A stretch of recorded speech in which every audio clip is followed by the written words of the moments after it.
नमस्कार दोस्तों, ये जो वीडियो आपने देखा ये गुरुग्राम हरियाणा से है। एक डॉक्टर की सीसीटीवी फुटेज में दिखाया गया है कि उन्होंने और उनके स्टाफ सदस्य ने इलाज के दौरान मरीज की मौत के बाद एक मरीज के डेड बॉडी को सड़क किनारे फेंक दिया था। कथित तौर पर गलत इलाज के कारण मरीज की मौत हो गई और डॉक्टर और उनके परिचारक ने सबूत मिटाने के लिए डेड बॉडी को फेंक दिया। हालांकि डॉक्टर की यह हरकत सीसीटीवी में रिकॉर्ड हो गई और उसे गिरफ्तार कर लिया गया है।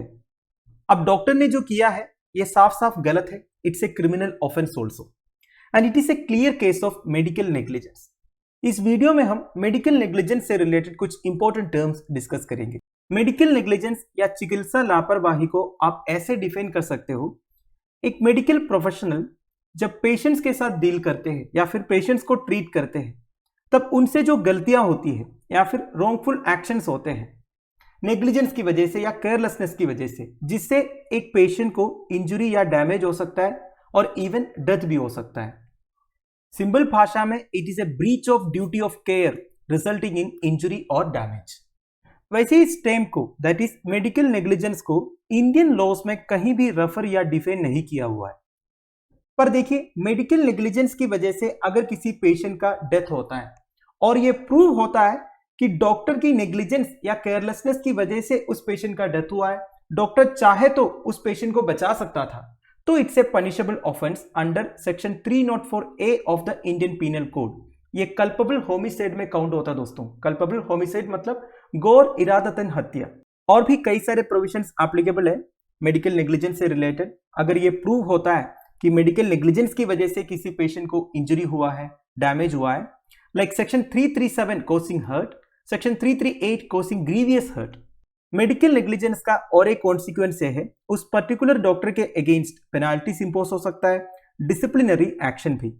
वैसे professional misconduct by medical practitioners को गवर्न करता है Indian Medical Council professional conduct etiquette and ethics regulations 2002 made under IMC Act 1956।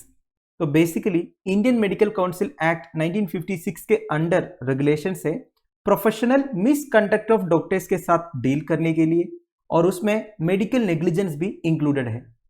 तो medical Council of India and the appropriate state medical councils के पास ये पावर है उस पर्टिकुलर मेडिकल प्रैक्टिशनर के against disciplinary action लेने के लिए, और उस प्रैक्टिशनर का नाम मेडिकल काउंसिल से रिमूव किया जाएगा या फिर सस्पेंड किया जाएगा।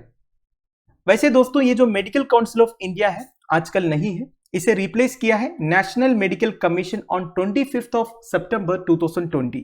तो मेडिकल काउंसिल ऑफ इंडिया के जितने फंक्शंस है आजकल नेशनल मेडिकल कमीशन करते हैं। वैसे नेशनल मेडिकल कमीशन का मेजर ऑब्जेक्टिव क्या है? Ensuring uniform and high standards of medical education in India. तो इंडिया में जो मेडिकल एजुकेशन प्रोवाइड किया जाता है उसमें high standards and quality ensure करना, ये नेशनल मेडिकल कमीशन का काम है। इसके अलावा मेडिकल क्वालिफिकेशंस को रिकॉग्नाइज करना, मेडिकल स्कूल्स को एक्रेडिटेशन देना, मेडिकल प्रैक्टिशनर्स को रजिस्ट्रेशन ग्रांट करना एंड इंडिया में जो मेडिकल प्रैक्टिस हो रहा है उसे मॉनिटर करना, ये सब नेशनल मेडिकल कमीशन का बेसिक फंक्शंस है। पहले ये सारे फंक्शंस निभाते थे मेडिकल काउंसिल ऑफ इंडिया। पर देखिए, मेडिकल काउंसिल ऑफ इंडिया के अगेंस्ट काफी क्रिटिसिज्म हुआ है करप्शन से रिगार्डिंग।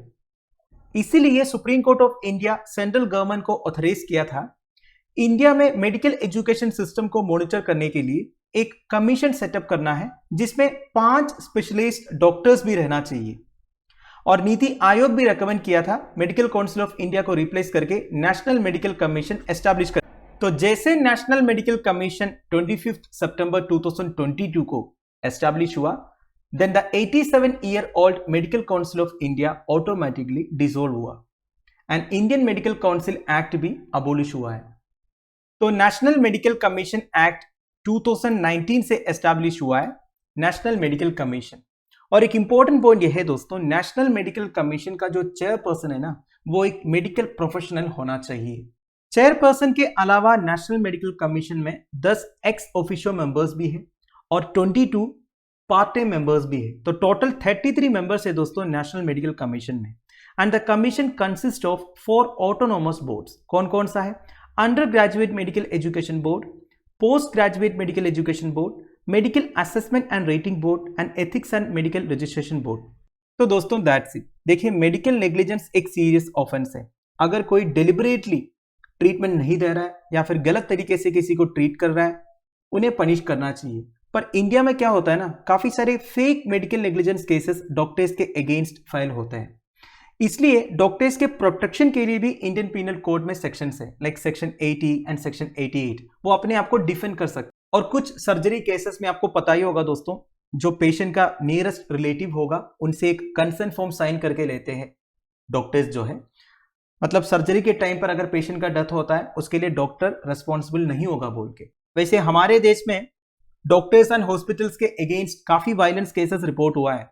कोविड-19 पैंडेमिक के टाइम पर कई सारे वायलेंस केस रिपोर्ट हुआ था अलग अलग स्टेट्स में से। इसलिए एक मैकेनिज्म लेके आया है दोस्तों central government to prevent violence against doctors. तो गवर्नमेंट ऑफ इंडिया ने epidemic diseases amendment act 2000 notify किया था ऑन 28 सितंबर 2020। इस अमेंडमेंट एक्ट में अगर कोई वायलेंस करता है हेल्थ केयर पर्सनल के अगेंस्ट कोई भी सिचुएशन में, तो वो cognizable and non bailable offences count किया जाएगा। कॉग्निसेबल ऑफेंस मतलब ऐसे केसेस जिसमें पुलिस को एक पर्सन को अरेस्ट करने के लिए वारंट की जरूरत नहीं है। और भी है दोस्तों, imprisonment for a term of 3 months to 5 years, fine of 50,000 to ₹2 lakh excess. और देखिए, अगर कोई ऑफेंडर हॉस्पिटल प्रॉपर्टी को डैमेज करते हैं, उसका कॉम्पनसेशन भी पे करना होगा। और एक इंपॉर्टेंट पॉइंट यह है दोस्तों, as per constitutional provisions health and law and order state subjects है।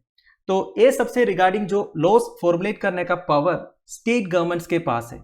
अगर डॉक्टर्स के अगेंस्ट या हॉस्पिटल के अगेंस्ट कोई वायलेंस हो रहा है, उसको प्रिवेंट करने के लिए मैकेनिज्म एक स्टेट गवर्नमेंट को फॉर्मुलेट करना चाहिए। वैसे union ministry of health and family welfare already advisories issue किया है हर स्टेट्स एंड यूनियन टेरिटरीज को डॉक्टर्स एंड हॉस्पिटल्स के अगेंस्ट जो वायलेंस हो रहा है उसे प्रिवेंट करने के लिए, जैसे कि सीसीटीवी कैमरास इंस्टॉल करने के लिए, इंस्टीट्यूशनल एफआईआर असोल्टेस के अगेंस्ट रजिस्टर करने के लिए, well equipped centralised control room establish करने के लिए, मॉनिटरिंग एंड क्विक रेस्पॉन्स के लिए, ठीक है, और जितनी भी वैकेंसीज है उसे जल्दी फिलअप करने के लिए।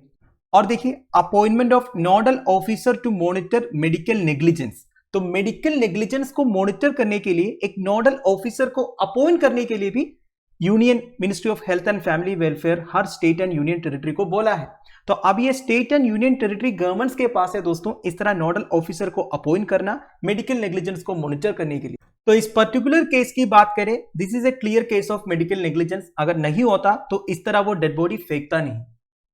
वैसे मेडिकल नेग्लिजेंस से रिलेटेड कुछ जेन्युइन केसेस रिसेंटली रिपोर्ट हुआ है, तो हर एक स्टेट गवर्नमेंट की रिस्पॉन्सिबिलिटी है इसे मॉनिटर करना। At the same time doctors and hospitals के अगेंस्ट जो वायलेंस हो रहा है उसे प्रिवेंट करना। इस बारे में आपका क्या ओपिनियन है, आप मुझे कमेंट बॉक्स में बता दीजिएगा। Thank you for watching, bye bye, have a nice day.